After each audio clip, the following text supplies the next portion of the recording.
ज्यांना ज्यांना कुकीज बनवायला खूप अवघड वाटतं, खूप मोठी प्रोसेस वाटतं, त्यांच्यासाठी ही परफेक्ट रेसिपी. मोजून 15 ते 20 मिनिटात ह्या कुकीज तयार होतात.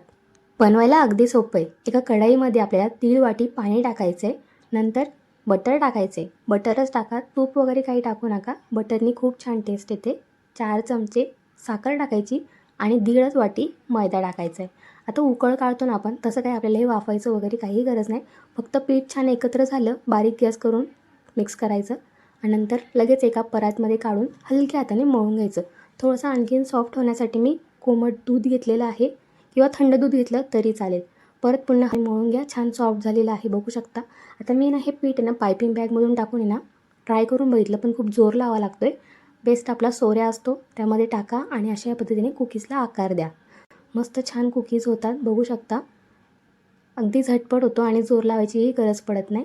मस्तपैकी आता हे थोड्या वेळ थंड करायचे, फ्रीजमध्ये ठेवून एक 5 मिनटं ठेवायचं आणि नंतर तेलामध्ये आपल्याला तळून घ्यायचे.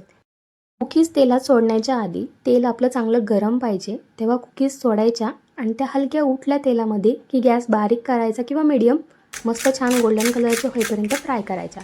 बघू शकता अगदी छान कुरकुरीत झालेले आहेत. जशा कुकीज आपण तळल्यात तशाच एका डब्यामध्ये ठेवून दिल्या ना, त्यांना साखर वगैरे काही न लावता ते आठवडे 2 आठवडे छान क्रिस्पी राहतात.